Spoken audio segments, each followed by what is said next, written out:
Hello friends, this is Sakshi and you are on my YouTube channel Enjoy Learning with Sakshi Pandey। तो आज की video में हम कर रहे हैं क्लास 7 साइंस का लेसन नंबर 5 जिसका नाम है एसिड, बेस एंड सॉल्ट्स। तो इन तीनों चीज़ों के बारे में हम चैप्टर में पढ़ेंगे।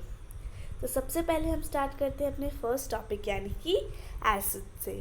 तो एसिड्स और बेस और सॉल्ट, इसके लिए मैंने एनसीईआरटी का भी पूरा बनाया है जिसमें हमने फुल एनसीईआरटी एक्सप्लेनेशन को देखा, जिसमें हमने पूरी स्टोरी को पढ़ी, पूरी कहानियों को पढ़ा, सारे एक्टिविटीज़ परफॉर्म की। आज की वीडियो में हम सिर्फ मेन पॉइंट से समझने वाले हैं। तो एसिड्स की ये खासियत होती है कि ये टेस्ट में क्षार होते हैं और साथ ही ये हाइड्रोजन के आयंस को प्रोड्यूस करते हैं और ये ब्लू लिटमस को रेड में कन्वर्ट कर देते हैं। और जब भी हम acid plus metal salt plus hydrogen gas करते हैं तो वो इलेक्ट्रिसिटी कंडक्ट करते हैं और साथ ही साथ कोरोसिव होते हैं, जिसकी वजह से एसिड रेन बी होता है और इसका जो पीएच होता है वो 7 से लेस होता है हमेशा। अब एसिड के कुछ एग्जांपल्स दिए हैं: vinegar, lemon juice, orange juice, curd, tamarind, आंवला, ब्लैक टी। यानी ये सारी चीज़ें जो नॉर्मल है किसी भी इंडियन किचन में हमें देखने को मिल सकता है और ये सारी चीज़ें जो है वो सब एसिड्स की कैटेगरी में आती है क्योंकि सबका टेस्ट खट्टा होता है। Curd, lemon juice, orange juice and vinegar taste sour. यानी जो दही है, लेमन जूस है, ऑरेंज जूस है, सबका टेस्ट खट्टा होता है। These substances taste sour because they contain acids। अब ये सब जो substances हैं ये खट्टे क्यों होते हैं? ये खट्टे इसीलिए होते हैं क्योंकि उनमें एसिड होता है और इन substances का जो केमिकल नेचर होता है वो एसिडिक होता है।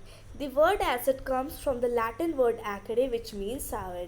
यानी इसका जो वर्ड ओरिजिन है वो लैटिन वर्ड acere से आया है जिसका मतलब होता है sour। The acids in the substances are natural acids. यानी अभी जो हमने सारे सब्सटेंसेस के बारे में पढ़ा, curd, lemon juice, orange juice, vinegar, इन सब में जो एसिड्स है सब नेचुरल एसिड्स हैं। अब हम देखते हैं नेम ऑफ एसिड्स और वो हमें कहाँ मिलते हैं। तो हाइड्रोक्लोरिक एसिड ये हमें स्टमक में मिलता है, सल्फ्रिक एसिड हमने कार बैटरीज में देखी है, निट्रिक एसिड एक्सप्लोसिव्स में होती है, एसिटिक एसिड विनेगर में होती है और सोडा में होता है कार्बनिक एसिड, फोस्फोरिक एसिड होता है कुछ कॉमन फ्लेवरिंग एसिड्स में। फॉर्मिक एसिड जो होता है जब भी एंट काटती है तो वो फॉर्मिक एसिड इंजेक्ट करती है। फिर सिट्रिक एसिड होता है जो सारे खट्टे फलों में आता है जैसे कि लेमन, ऑरेंज, ये सब। फिर आता है लैक्टिक एसिड, तो लैक्टिक एसिड जो है वो कर्ड में होता है। अब हम आते हैं बेस पे। तो बेस की ये खासियत है कि उनका टेस्ट बिटर यानी कि कड़वा होता है और उनको जब हम टच करते हैं तो वो सोपी फील होता है और अगर हम इन्हें वाटर में सोल्यूबल करते हैं तो फिर ये एल्कलीज कहलाती हैं। All alkalis are bases but all bases are not alkalis. यानी सारे एल्कलीज बेसिस हैं बट सारे बेसिस एल्कलीज नहीं हैं। और ये रेड लिटमस को ब्लू में कन्वर्ट करता है और इसका पीएच जो होता है वो 7 से ज़्यादा होता है। Now let's C example of basis. तो डिटर्जेंट जो होता है वो टेस्टिंग में हमने टेस्ट तो नहीं किया पर बिटर होता है उसका टेस्ट और साथ ही साथ जब हम उसे वाटर में डालते हैं उसके एल्कलीज बनाते हैं, कुछ सोल्यूशन बनाते हैं तो फिर जब हम उन्हें टच करते हैं तो शोपी होता है।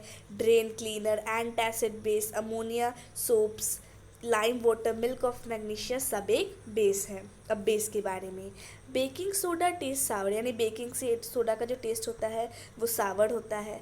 क्या सावर होता है? What is its taste? तो फिर इसका टेस्ट क्या होता है? Since it does not taste sour it means that it has no acids in it. तो इसका टेस्ट जो है वो सावर यानी कि खट्टा नहीं होता है, इसका मतलब इसमें एसिड्स नहीं है और इसका टेस्ट उल्टा कड़वा होता है। और अगर हम इसे अपने हाथों के बीच में इसके सोल्यूशन को फिंगर्स के बीच में रब करेंगे तो हमें सोपी फील होगा, इसका मतलब ये एक बेस है। The nature of such substances said to be basic. और ऐसे ही सब्सटेंस के नेचर को हम बेसिक कहते हैं। अब हम कुछ कॉमन बेसिस के नाम देखते हैं और कहाँ कहाँ वो मिलते हैं वो देख लेते हैं। तो सोडियम हाइड्रोक्साइड जो है वो सोप, ड्रेन क्लीनर ये सब में मिलता है।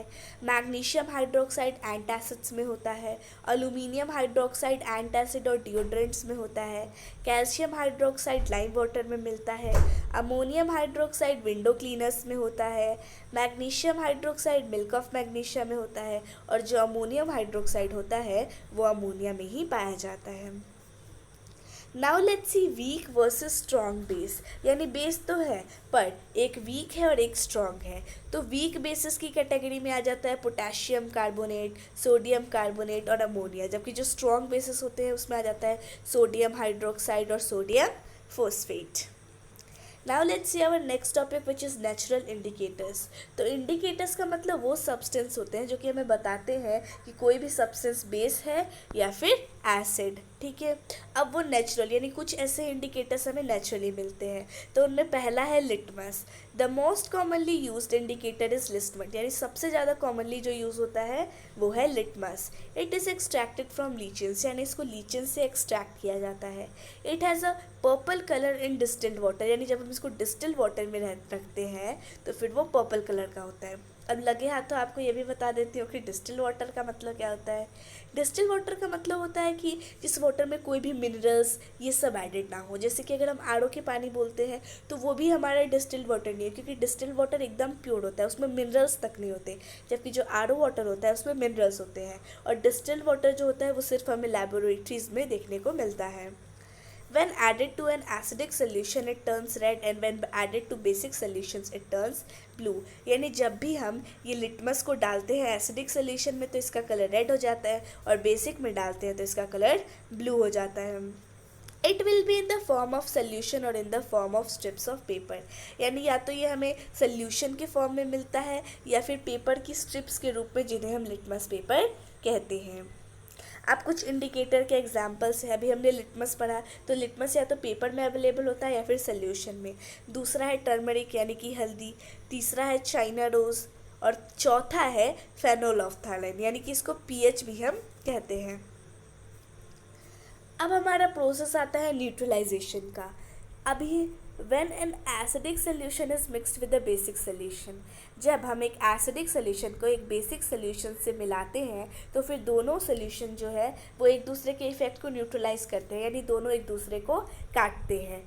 The reaction between an acid and a base is known as neutralization, यानी एक एसिड और बेस के बीच का रिएक्शन ही कहलाता है न्यूट्रलाइजेशन। और जब न्यूट्रलाइजेशन की प्रोसेस होती है तो सॉल्ट और वाटर प्रोड्यूस्ड होते हैं, जैसे कि यहाँ पे लिखा भी है एसिड प्लस बेस हुआ, दोनों ने एक दूसरे को काटा, पर प्रोडक्ट्स में हमें मिलेंगे सॉल्ट यानी कि NaCl, दूसरा मिलेगा H2O, और साथ ही साथ हीट भी प्रोड्यूस होगी। So now thank you, wish you like the video, thanks for watching the video.